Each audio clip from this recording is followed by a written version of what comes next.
Haupa, ni Ekain Monjenaz, eta aurton Euskaraldiko dinamizatzaile moduen ibilko naz Gernika Lumon. Bueno, kain, gitzi zengo die, ja, Euskaraldize zer da ez dakizenak, baina ez dakinantzako zer da hain zu laburpen txikitsuet. Euskaraldize da, ariketa masio bat, nun hizkuntza ohiturak aldatzen saiatzen garen, beti be, euskerien alde, eta badakigu askotan, ez? Ohitura bat hartzen gura nonogaz hizkuntza jakin baten berbetako, eta hori oso gatza dalez aldatzie, problema hori identifikesan, jakintzea mailak oso altuak izan arren, erabilpena ezala hain edatue. Orduen, hori aldatzeko ariketa masio bat. Gerniken dinamizatzaile izetiek zeu edo esanik hain zein da zure lana. Ba, jente askoaz kontaktuen egotie, eta apur bat alde batetik bestera ibiltzea. Izatez, bultatzen dena da, bueno, ariketa sozial bat danenien eta kolektiboa, nire lana da eragileen arteko dinamizazioa, ez? Edo koordinatu gitzienez, informazioa helaraztie alik eta Gernikar gehizenetara, eta horretarako eragileek parte hartzen dabe, era nahiko autonomoan eta gainera borondatez, ez? Orduen, nik horrek koordinetie eta apur bat eureka sarreman da nagotie, ikusteko ze behar izan dekie zen eta zo zer behar badauen. Ekain, Euskaraldizen bi rol dauz ez da, apur bat erorkeztu izuz bizek eta zintzu dien, ezaugarrizek edo ze pertsonari zuzen dute dauzen.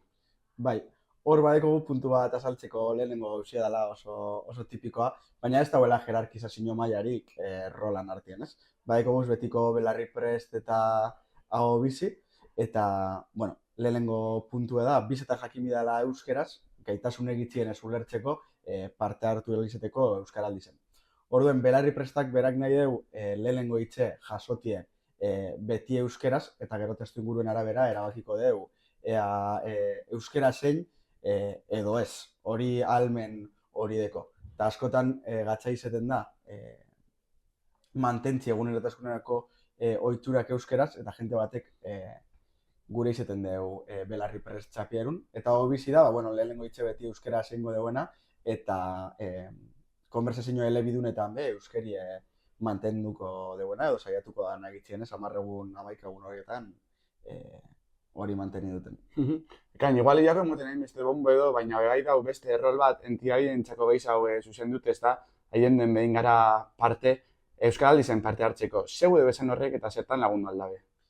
Entidadiek oso garrantzitsuek die, ze azkenien herrize entidadez osatute dago, ez? Eta haien de moduko entitate batek Euskaraldizen parte hartzie, herrizen parte aktibo danien, eta komunidade oso zabala biltzen duen einien, asko laguntzen dugu informazioa helaraztera, ariketi ondo itxera bidien, eta ez, energi horregaz eta euskerien aldeko borroka horretan, esku bat botaten. Ekain, ze Gerniken euskerir erabili jaizen dago, ez da, datu eskasa azken urteetakoak. Bai, erabileren hori da, eta Euskaraldiz egaz lotute doan zozer da, nik gazte mailan gehiago kontroletez datu horrek, baina egize da jakintza maile gaztion artean edo, 30 urtetik berako horkila baten 98%koa dozala, mundu guztiza daki euskeraz, jakin eta produzitzeko gai zen, baina erabilkerie behintzet gaztiotan edo hori, 150 inguru da, 10tik 4 bakarrik eitzen dugu euskeraz berba. Orduen, jakinde garai berrizek edo generazio berrizek horrek izango diela, arduratzeko datuek dira bai. Amaitzeko, ekain guk haien deko preokupazio berezi bat, edo askotan ditzen dugu sare sozialan inguruen, eta euskerien presentzize bertan nahiko larri zedala uste dugu. Zeran ikuste zuek euskerien presentzize sare sozialetan? Euskaralditik galdetu ezkero uste dut eingo dala ondinoko zozer. Egize da bai ez, identifiketen dela problema bat, haiendik identifiketen duen moduen, batez be gaztetxuenek konsumitzen da bezen eta erreferente horrek normalien gaztelaniaz dizela ez, eta badabiz oin euskaralditik saiatzen erreferente horiek euskeraz berbaitzen daben gure erreferentiek, apur bat azaleratzen eta sozializatzen jentia ikusteko bez, referente dugu zen horrebe euskeraz eitzen da bela berba. Eta horrez gain, iritzi pertsonala bai bada ekoiztie, eta mendik mezu bat sarietan dagoen mundu guztizeri. Euskeraz ekoizteko, edukiz sortzeko euskeraz, hori bide euskeriek eta aldo guzen espazizoanak hartu behar dauzela. Ba, eskerrik asko ekain. Zuri, eskerrik asko, Gontzal.